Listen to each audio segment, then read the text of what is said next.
God is speaking through nature, that soil is like the world, a barren place. But even in the midst of that, this is us as we water ourselves with the word.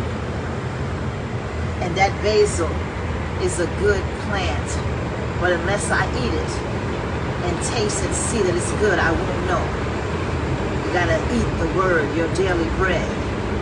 And then that aloe plant, healthy, good for us, but unless I cut it and apply it, it won't do me no good.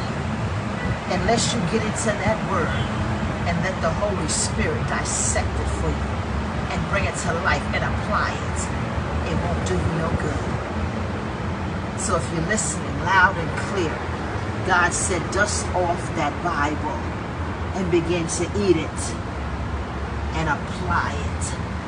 Because even though the world looks like this, you are that beautiful green plant budding up in the midst of all of the chaos.